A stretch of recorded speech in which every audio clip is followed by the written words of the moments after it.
वीएनडी classes में स्वागत है आपका। इस चैनल पर आपको अलंकार प्रकरण के 2009 से 2023 तक के प्रश्न मिलेंगे। प्रश्न को हल करने का प्रयास किया गया है, उसके साथ में उससे संबंधित अन्य उदाहरण भी दिए गए हैं। आरपीएससी में 11-12 में सबसे टफ अलंकार ही माना जाता है, उसको बिल्कुल सरल रूप से आपके सामने प्रस्तुत करने का प्रयास किया गया है। आइए प्रारंभ करते हैं अलंकार प्रकरण।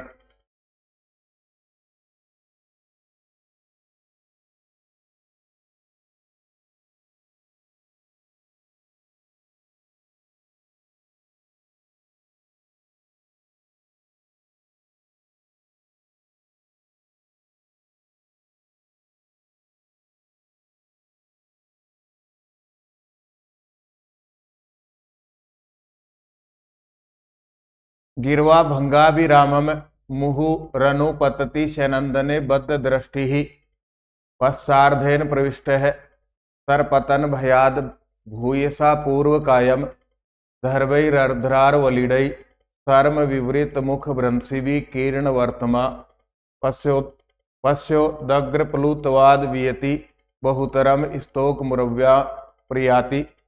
इत्यस्मिन् श्लोके को अलंकार है। जिन्होंने अभिज्ञान शाकुंतलम को ठीक प्रकार से पढ़ा है वहाँ ये उदाहरण दिया गया है। अभिज्ञान शाकुंतलम का उदाहरण है, इसकी पूरी व्याख्या की गई है और नीचे की ओर लिखा गया है कि इसमें स्वभावोक्ति अलंकार है। देखिए, गिर्वा भंग अभिरामम, एक टुकड़ा यहां से अलग कीजिए। अभिरामम सुंदर, गर्दन मोड़ने के कारण सुंदर। जब दुष्यंत वन में जाता है तो वहां पर उसने एक हरिण को देखा। हरिण राजा दुष्यंत के डर के कारण भाग रहा है और पीछे राजा दशरथ है। उस स्थिति का वर्णन किया गया है। गिर्वा भंगा अभिरामम, गर्दन मोड़ने के कारण सुंदर। मुहु यहां से अलग कीजिए। अनुपतति, बार बार गिरती है। शैनंदने बद्ध दृष्टि ही, बार बार रथ पर दृष्टि को, नजर को टिकाए हुए कि पीछे से रथ आ रहा है, कहाँ तक आ गया, बिल्कुल पास तो नहीं है, इसलिए बार बार गर्दन को मोड़ रहा है, पीछे की ओर दृष्टि को टिका रहा है। पश्चार्धेन प्रविष्ट है सरपतन भयाद, सरपतन भयाद बाण लगने के डर से। पूर्व कायम, पीछे के हिस्से को, पूर्व पीछे के कायम शरीर को, हिस्से को। पश्चार्धेन प्रविष्ट है आगे की ओर इकट्ठा करके, पीछे के हिस्से को आगे की ओर इकट्ठा करके। डर के कारण भाई पीछे के हिस्से में बाण नहीं लगे, इसलिए आगे की ओर समेटे हुए। दर्भैर रर्ध्रा वलिडै, आधे दर्भई घास, अर्ध वलिडै आदि चबी हुई घास को। श्रम परिश्रम के कारण, विवृत मुख भ्रंशिवि, परिश्रम के कारण मुख को खुला रखने वाला। कीर्ण वर्तमा, उस घास को, मुख को खुला रख के घास को जमीन पर गिराने वाला। घास चर रहा था, उसी समय रथ आया तो बहुत तेज भाग रहा है, इसलिए परिश्रम के कारण। और घास को, आदि चबी हुई घास को मुख से गिराते हुए, आदि घास मुख में है उसको चबा रहा है, मुख खुल गया है तो घास को जमीन पर गिराते हुए।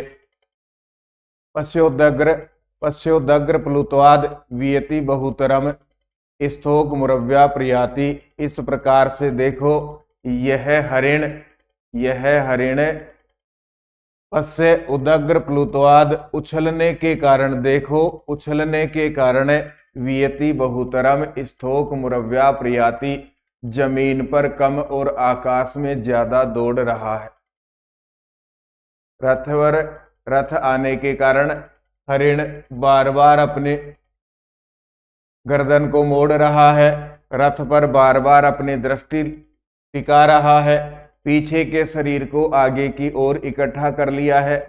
भागने के कारण अत्यधिक मेहनत हो रही है, इसलिए मुख आधा खुला हुआ है और उस मुख से आधी चबी हुई घास नीचे की ओर गिर रही है। डर के कारण देखो, डर के कारण उछलता हुआ यह हरिण देखो धरती पर कम और आकाश में ज्यादा दौड़ रहा है। हरिण की स्वाभाविक क्रियाओं का यहाँ वर्णन है, इसलिए यहाँ अलंकार है स्वभावोक्ति। इसको भी अलग करेंगे तो स्वभाव उक्ति ही। उक्ति का अर्थ है कथन, स्वभाव। स्वभाव का कथन जहां किया जाए, जहां जो जैसा है वैसा ही वर्णन किया जाए, तो वहां पर स्वभावोक्ति अलंकार होता है। अब समझिए लक्षण को। स्वभावोक्ति रसो चारु यथावत वस्तु वर्णनम। रे को अलग करेंगे तो यहां से बचेगा असौ। स्वभाव उक्ति, स्वभावोक्ति असौ यह होता है चारु सुंदरता से, अत्यधिक सुंदरता से, यथावत जो जैसा है, वस्तु वर्णनम वैसा ही वस्तु का वर्णन करना। यथावत वस्तु वर्णनम जो जैसा है उसी के अनुसार वस्तु का वर्णन करना स्वभावोक्ति अलंकार माना जाता है। अर्थात अतिशय चारुतया अत्यधिक सुंदरता से वस्तुनः वस्तु का यथावत वर्णन में जो जैसा है वैसा ही वर्णन करना स्वभावोक्ति ही स्वभावोक्ति अलंकार होता है। यहाँ भी एक शब्द दिया गया है चारु शब्द। सामान्य अर्थ है अतिशय चारुतया अत्यधिक सुंदरता से। अब इस चारु शब्द का भी एक प्रश्न पूछा गया, इसके बाद हम पढ़ेंगे। अब देखिए आचार्य दंडी ने स्वभावोक्ति के निम्नलिखित भेद कहे हैं। पहले है जातिगत स्वभावोक्ति, मानव, पशु, पक्षी, ये जाति हो गई मानव जाति, पशु जाति, पक्षी जाति, इनका यथावत वर्णन करना। मानव जाति का, पशु जाति का, पक्षी जाति का यथावत वर्णन करना, उसको जातिगत स्वभावोक्ति माना जाता है। जैसे तुंडई राताम्र कुटिलई पक्ष हरित कोमलई त्रिवर्ण राजीवी कंठे रेते मंजू गिरह सुखाहा। तुंडई चोंच, तुंडई यहां से अलग करेंगे तो रे का विसर्ग होगा।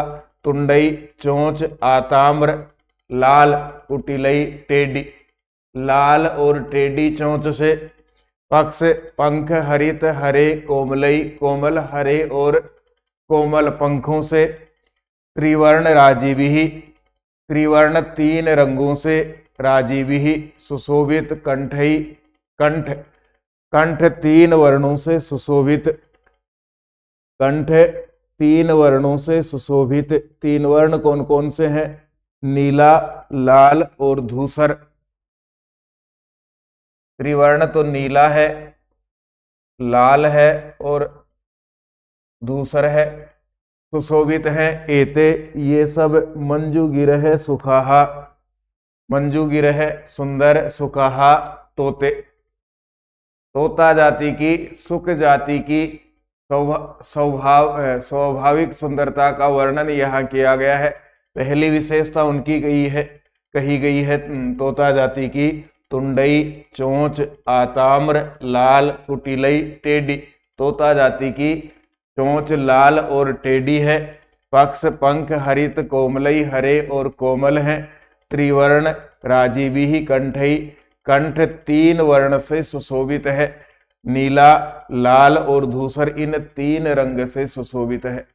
तोता जाति की स्वभावोक्ति का वर्णन किया गया है, तोता जाति की स्वाभाविक विशेषताओं का वर्णन किया गया है, इसलिए यह जातिगत स्वभावोक्ति अलंकार का उदाहरण है।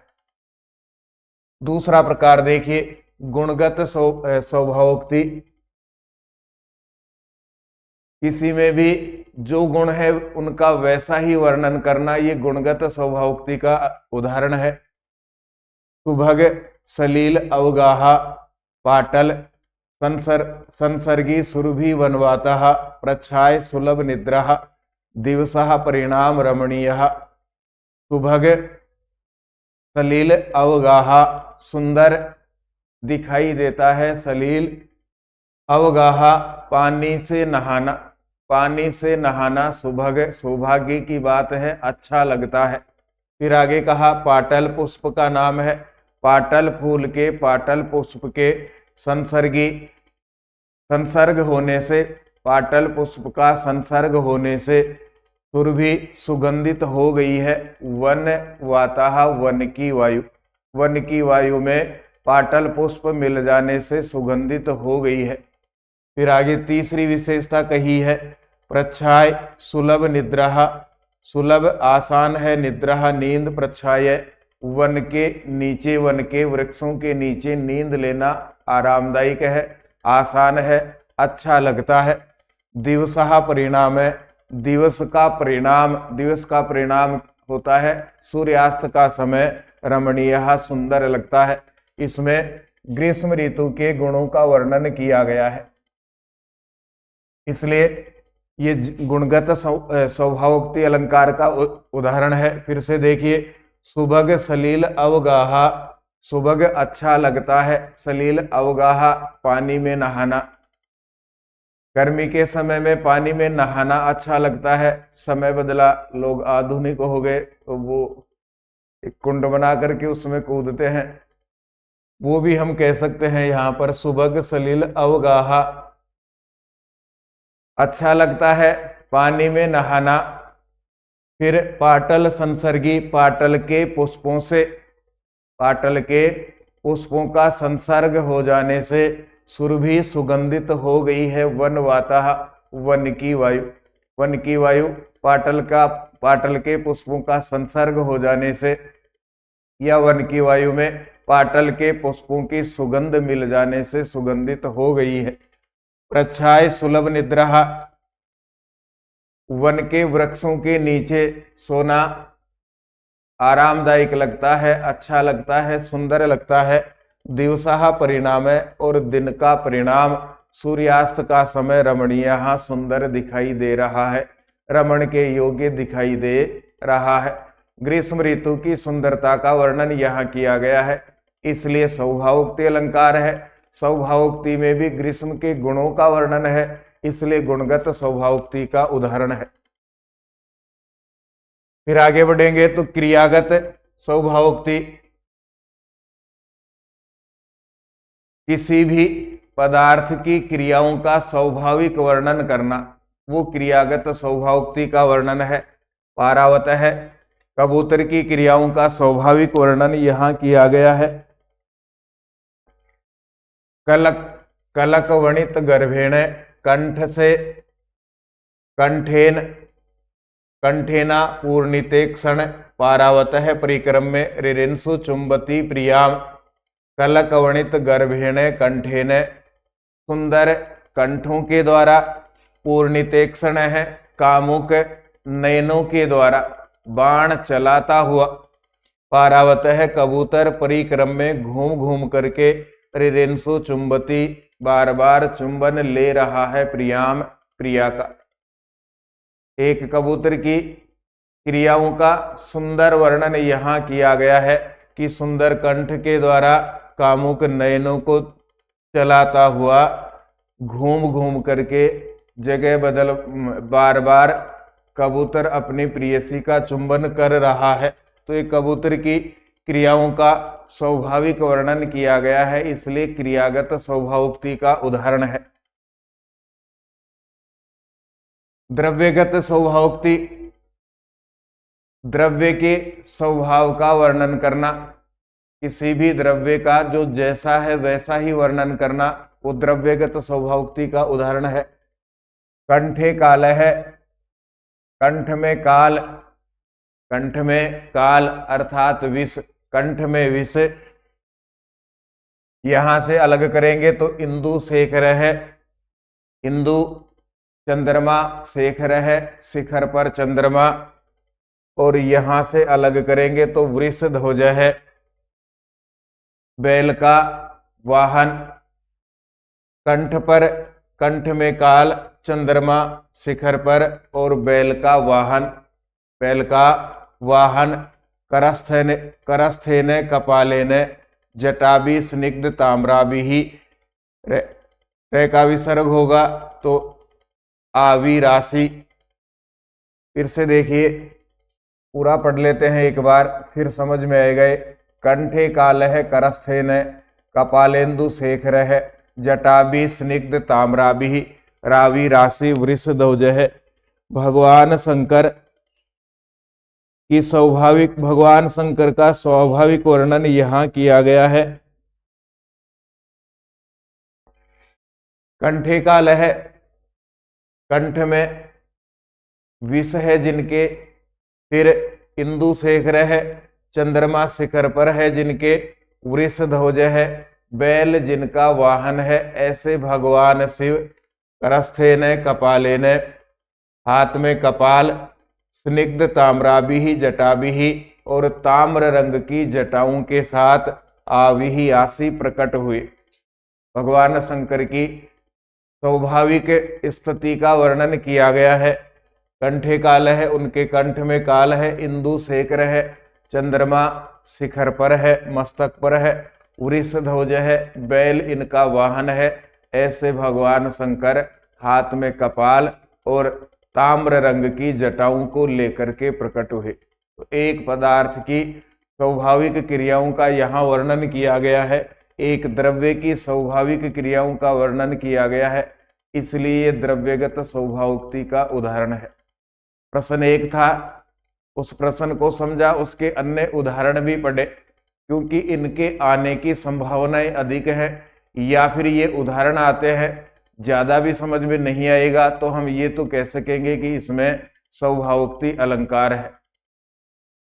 इसलिए एक के साथ अनेक उदाहरण दिए जा रहे हैं और अलंकार को थोड़ा धीरे पढ़ा जा रहा है। स्वभावोक्ति रसो चारु यथावद वस्तु वर्णनम।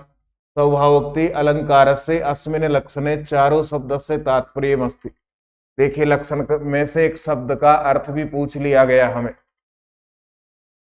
हम केवल लक्षण और उदाहरण याद करते हैं, शब्दों की तरफ ध्यान नहीं देते हैं। अलंकार में लगभग आधे प्रश्न ऐसे हैं जहां लक्षण पूछा गया है या लक्षण में से शब्दों को पूछा गया है, जिनको समझने की बहुत आवश्यकता रहती है। गुण दोषानुरूपम यथावद वर्णनम, या फिर चमत्कार शून्य वर्णनम, सैहृदय हृदयावर्जकम वर्णनम, ग्राम्यम छंदोबंधन रहितम वर्णनम। चारों शब्द का अर्थ होता है सैहृदय हृदयावर्जकम वर्णनम, सुंदरता वो जो हृदय को अच्छी लगे, हृदय जिसकी ओर आकर्षित हो, उसका वर्णन करना ही स्वभावोक्ति है। या जो हृदय को आकर्षित करे, इसका अर्थ चारु होता है, या चारु का अर्थ होता है जो हृदय को अपनी ओर आकर्षित करे, उसी को सुंदर कहा जाएगा। ये 2016 में पूछा गया प्रश्न है। यदा लोके सूक्ष्म व्रजति सहसा तद विपुलताम यदर्दे विच्छिन्नम भवति कृत संधानमिव तत् प्रकृत्या यद वक्रम तदपि समरेखम नयनयोः न मे दूरे किंचित क्षणमपि न पार्श्वे रथजवात्। इत्यत्र को अलंकार है, यहाँ कौन सा अलंकार है? ये भी महाकवि कालिदास के द्वारा लिखित अभिज्ञान शाकुंतलम में से ही लिया गया है। अभिज्ञान शाकुंतलम अपने लिए बहुत काम की चीज है। अलंकारों के उदाहरण पूछे जा रहे हैं, छंद के उदाहरण पूछे जा रहे हैं, सूक्तियां अभिज्ञान शाकुंतलम में से पूछी जा रही हैं। तो जो अपने लिए निर्धारित अंक हैं उसको पूरा पढ़ें, बाजार से अलग से किताब उसकी उपलब्ध होती है, वो ला करके पढ़ें। यदालोके, जो आलोक में, सूक्ष्म व्रजति, थोड़ी दिखाई देती है, सहसा अचानक से, तद वह विपुलताम बड़ी हो जाती है। जो आलोक में, प्रकाश में पहले छोटी सी दिखाई देती है, वो एक ही क्षण में बहुत बड़ी हो जाती है। फिर यद अर्धे, दो टुकड़े होंगे, यत अर्धे, जो आधी, विच्छिन्नम भवति, विच्छिन्न होती है, टूटी हुई होती है, कृत संधानमिव तत्, वह कृत संधानम इव, जुड़े हुए के समान, तत् वह हो जाती है। एक क्षण पहले जो लगती है कि वस्तु आधी टूटी हुई है, वो एक ही क्षण के बाद जुड़ी हुई प्रतीत हो जाती है। प्रकृत्या यद वक्रम, स्वभाव से ही, यद जो वक्रम टेढ़ी है, जो स्वभाव से ही टेढ़ी है। जिसकी प्रकृति ही टेढ़ी है। कुछ ऐसे लोग भी होते हैं जो प्रकृति से ही टेढ़े होते हैं। आप कहेंगे किसी के पास जाकर के, जो कटिंग का काम करता है, उसके पास में एक व्यक्ति गया और जाकर के बोलता है कि जाकर के कुर्सी पे बैठ गया, तो कटिंग करने वाले ने कहा बाल काटने हैं क्या? तो जो कुर्सी पर बैठा हुआ व्यक्ति था उसने कहा जोड़ सकता है तो जोड़ दे। तो ऐसे कुछ स्वभाव से ही टेढ़े होते हैं। प्रकृत्या यद वक्रम, जो स्वभाव से टेढ़ी है, तदपि समरेखम, समान रेखा वाली हो जाती है नए नए हो आंखों में। जो स्वभाव से टेढ़ी वस्तु है वो समान रेखा वाली हो जाती है, सीधी हो जाती है आंखों में। न में दूरे किंचित, न तो मेरे लिए दूर है कुछ, क्षणमपि, एक क्षण में, न पार्श्वे, और न ही पास में है। रथ जवात, रथ के वेग के कारण से। रथ का इतना तेज वेग है, इतनी अधिक गति है कि जो पहले छोटी है वस्तु वह अचानक से बड़ी हो जाती है। जो आदि टूटी हुई है वह जुड़े हुए के समान प्रतीत होती है। प्रकृति से जो टेढ़ा है वह समरेखा में, समान रेखा वाला हो जाता है, एक जैसा हो जाता है आंखों में। न में दूरे किंचित, मेरे लिए कुछ भी दूर नहीं। क्षणमपि, एक क्षण में, न पार्श्वे, न ही पास में रहता है। रथ में नहीं बैठे तो ट्रेन में, बस में बैठ करके देख लेना। बस के जो सुपर डुपर ड्राइवर होते हैं वो इतनी तेज गति से उसको भगाते हैं। वैसे ही स्थिति का वर्णन यहाँ है। पहले वस्तु छोटी है, अचानक से बड़ी हो गई। पहले वस्तु टेढ़ी है, अचानक से सीधी हो गई, क्योंकि स्पीड ही इतनी है। जो पहले आदि टूटी हुई थी वो जुड़ी हुई दिखाई देती है। रथ की गति इतनी तेज है कि जो न तो मेरे पास कोई वस्तु रहती है और न ही मेरे से दूर रहती है। जो पास है दूर चली गई और जो दूर है वो पास आ गई। रथ की स्वाभाविक गति का वर्णन यहाँ किया गया है, इसलिए यह स्वभावोक्ति अलंकार है। फिर आगे बढ़ते हैं। यत्र केवलानाम प्रस्तुतानाम अथवा केवलानाम अप्रस्तुतानाम धर्मे नैकेन सह संबंधो भवति तत्र अलंकारो अस्ति, वह अलंकार है। दो शब्द हैं यहाँ, प्रस्तुत और अप्रस्तुत। इन दोनों के लिए पूछा गया है कि जहां प्रस्तुतों का अथवा अप्रस्तुतों का, प्रस्तुत उपमेय को कहेंगे और अप्रस्तुत उपमान को कहेंगे। अलंकार में ये शब्द बार बार आते हैं, इनको याद रखें, ध्यान रखें, समझें। जहां केवल प्रस्तुतों का या जहां केवल अप्रस्तुतों का, जहां बहुत सारे उपमेय हो उनका, या जहां बहुत सारे उपमान हो उनका, धर्मेण एकेन, एक धर्म के साथ, एक क्रिया के साथ में संबंधो भवति, संबंध होता है, वहां अलंकार। वहां कौन सा अलंकार है? जहां बहुत सारे उपमेय हो उनका एक धर्म एक क्रिया के साथ संबंध हो, या जहां बहुत सारे उपमान हो उनका एक क्रिया के साथ संबंध हो, तो कौन सा अलंकार होता है? उपमा होगा, उत्प्रेक्षा होगा, दृष्टांत होगा, या तुल्य योगिता होगा। लक्षण को देखते हैं एक बार। पदार्थानाम प्रस्तुताना मन्येषाम व यदा भवेत एक धर्मादि संबंध है, स्याद तदा तुल्य योगिता। यहां से अलग कीजिए। एक शब्द है जिसका अर्थ फिर से समझना है। अन्येषाम इधर रह गया, प्रस्तुतानाम, प्रस्तुत तो हो गया उपमेय, और यहाँ अन्येषाम इसका अर्थ है उपमान। पदार्थों का, प्रस्तुतों का, अन्येषाम व अथवा अन्येषाम अन्यों का, प्रस्तुतों का, उपमेयों का, अथवा अन्येषाम अन्यों का, उपमानों का। जहां उपमेयों का अथवा उपमानों का यदा भवेत, जब हो, एक धर्म अभी संबंध है, एक धर्म संबंध। जहां उपमेय का अथवा उपमानों का एक धर्म संबंध हो।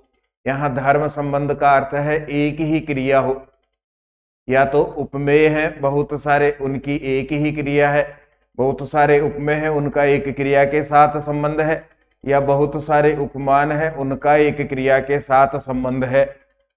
तदा तुल्य योगिता, तब तुल्य योगिता अलंकार होता है।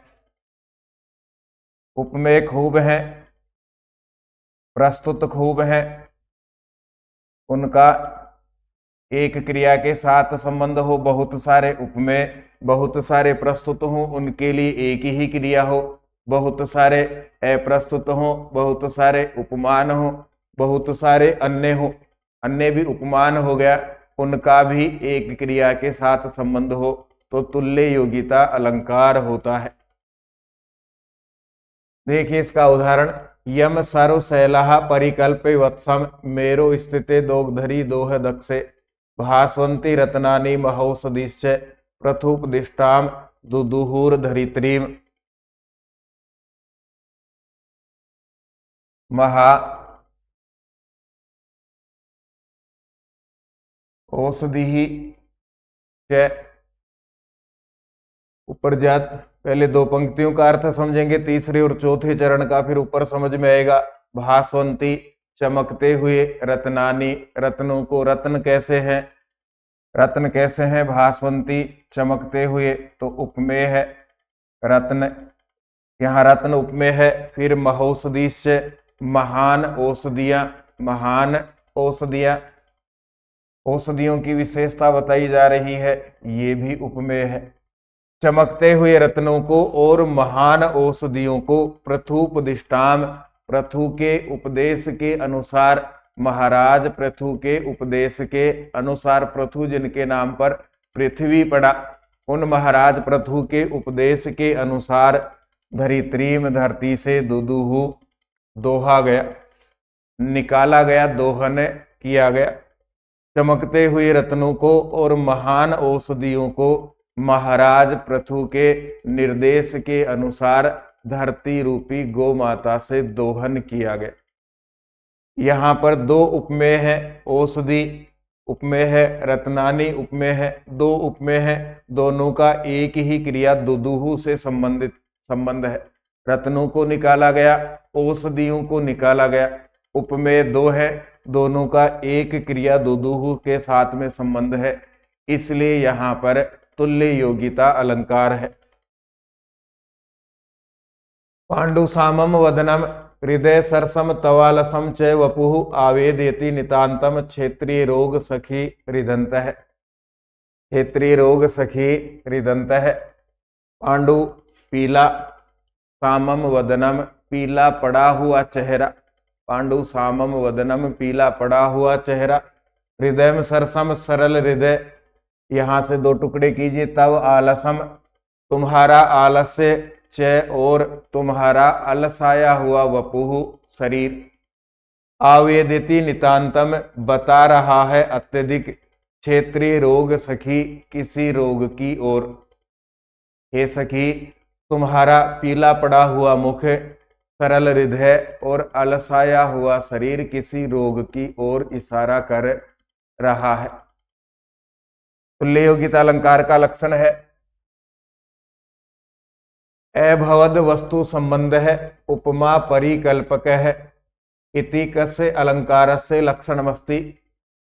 2-3-4 बार पढ़ें, बार बार पढ़ें, फिर भी समझ में नहीं आता है तो लिखें, और ज्यादा समझने की आवश्यकता होगी तो उस प्रकार से पढ़ेंगे। अभी तो सामान्य रूप से क्योंकि आपकी बहुत ज्यादा तैयारी है तो इतना पढ़ेंगे, उसमें भी आपको समझ में आएगा, या फिर लगता है कि सबको वापस पर्याप्त ही पढ़ना चाहिए पूरे अलंकार को, तो वो भी हम पढ़ेंगे। अभवत हो, वह को अलग करेंगे, वस्तु संबंध है, वस्तुओं का संबंध, उपमा परिकल्पक है, उपमा की कल्पना करके, उपमा की कल्पना करके वस्तुओं का संबंध हो, वहां कौन सा अलंकार है। वस्तु अलंकार में दो ही हैं, उपमान और उपमेय। यहाँ वस्तु कहा गया है उपमान और उपमेय, जहाँ उपमान और उपमेय में उपमा की कल्पना करके संबंध स्थापित किया जाए, या उपमान और उपमेय में उदाहरण दे करके संबंध स्थापित किया जाए, वहाँ कौन सा अलंकार है। निदर्शना अलंकार होता है और निदर्शना का शाब्दिक अर्थ भी उदाहरण होता है। उपमान अलग है, उपमेय अलग है, दोनों के मध्य उदाहरण देकर के, निदर्शना देकर के संबंध यदि स्थापित किया जाता है तो कौन सा अलंकार हम कहेंगे निदर्शना अलंकार। ये लक्षण ही है निदर्शना अलंकार का, ज्यादा तनाव लेने की आवश्यकता भी नहीं है, ये सीधा और सरल लक्षण है निदर्शना अलंकार का, इतना भी नहीं समझ में आएगा तो ये लक्षण है, आधा लक्षण है, आधा बाद में लिखा हुआ है। अभवन वस्तु संबंध है, आचार्य मम्मट के अनुसार, ये भी याद रखने की बात है किनके अनुसार है। अभवन वस्तु संबंध है, उपमा परिकल्प है, परिकल्पक है, निदर्शना भवेत सेयम मम्मटेन यथोदिता। वस्तुओं का संबंध स्थापित हो किससे, उपमा परिकल्पक है, उपमा की कल्पना करके, उपमान और उपमेय के बीच में उपमा की कल्पना करके वस्तुओं का संबंध यदि स्थापित होता है। निदर्शना भवेत सेयम, यह निदर्शना अलंकार होता है, यह निदर्शना अलंकार होता है। मम्मटेन यथोदिता, जैसा मम्मट के द्वारा कहा गया। अब देखिए उदाहरण, आचार्य विश्वनाथ ने भी निदर्शन अलंकार का लक्षण कहा है, संभवन वस्तु संबंधो असमन वापी कुत्रचित, वस्तुओं का संबंध की संभावना हो या संभावना नहीं भी हो, या फिर यत्र बिंबानुबिंबत्वम, जहां बिंब और प्रतिबिंब के भाव की बोधयेत सा जानकारी हो, सा निदर्शना, वही निदर्शना अलंकार होता है। बिंब प्रतिबिंब हो या जहां उपमान उपमेय, इनमें निदर्शना देकर के, उदाहरण देकर के संबंध स्थापित किया जाए, वहां निदर्शना होता है। इदम किला व्याज मनोहरम वपु, का विसर्ग होगा उधर। तपह कलमम साधितुम ये इच्छति, ध्रुवम से नीलोत्पल पत्र धारिया, सम्मिलताम छेतु मृषीर व्यवशति। इदम यह, किलाव्याज स्वभाव से, मनोहरम वपु सुंदर शरीर, स्वाभाविक रूप से सुंदर शरीर।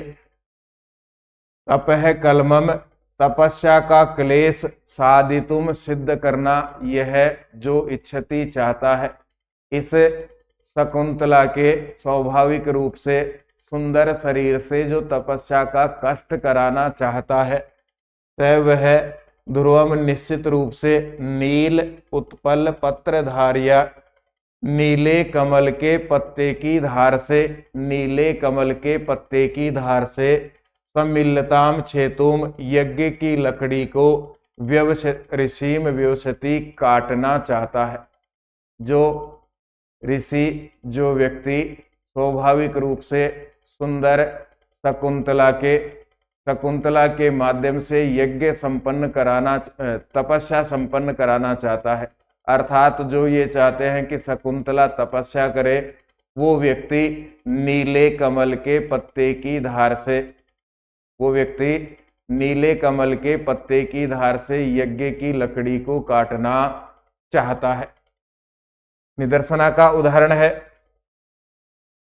निदर्शना अलंकार है अस्ति, निदर्शना अलंकार होता है, ये बहुत पहले पूछा गया प्रश्न है। अभवन वस्तु संबंधे हो, वस्तुओं का संबंध उपमानोपमेय भाव से, उपमान और उपमेय भाव की कल्पना क्रियते, कल्पना की जाती है। वस्तुओं में संबंध स्थापित करने के लिए उपमान और उपमेय के भाव की कल्पना की जाती है, उदाहरण दिया जाता है, वहां निदर्शना अलंकार होता है। ये भी निदर्शना के लक्षण में से पूछा गया प्रश्न है। कवय सूर्य प्रभवो वंश है, कवय चाल्प विषयामति, तितीर्षुर दुस्तरम मोहा दुड्डुपेनास्मि सागरम। ये भी महाकवि कालिदास ने ही लिखा है, 2013 में पूछा गया है। कहाँ तो सूर्य प्रभवो वंश है, सूर्य प्रभवो प्रभावशाली वंश है, वंश इन दोनों को इकट्ठा कर दीजिए। सूर्य वंश कैसा, प्रभवो प्रभावशाली, कहाँ तो प्रभावशाली सूर्य वंश है, और तो वह कहाँ च और कहाँ अल्प विषया मति, छोटे विषय वाली मति, मेरी छोटी बुद्धि, छोटी समझ वाली बुद्धि। महाकवि कालिदास ग्रंथ को लिखते हुए कह रहे हैं कि कहाँ तो प्रभावशाली सूर्यवंश है, कहाँ मेरी छोटी बुद्धि।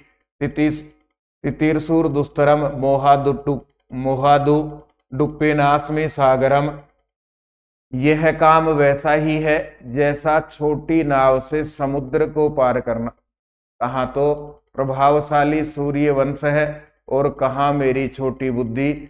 इस छोटी बुद्धि के द्वारा रघुवंश को लिखना वैसा ही है जैसा छोटी नाव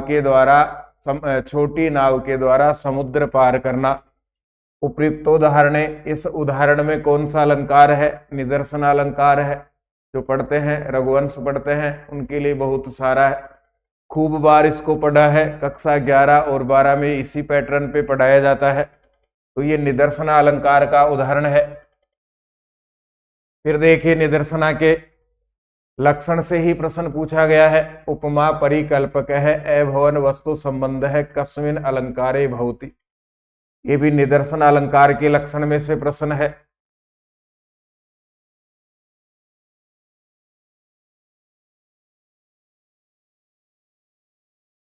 आज इतना ही हम पढ़ेंगे।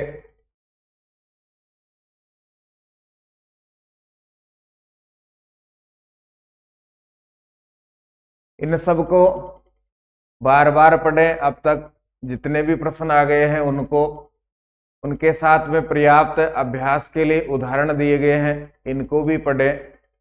रघुवंश पढ़ रहे हैं, अभिज्ञान शाकुंतलम पढ़ रहे हैं, नीति शतकम पढ़ रहे हैं, क्योंकि ये पढ़नी ही पड़ती हैं, तैयारी हम करते हैं तब। तो इनके नीचे इनकी व्याख्या में इनके उदाहरण दिए जाते हैं। निदर्शना का है, अर्थांतरन्यास का है, उपमा का है।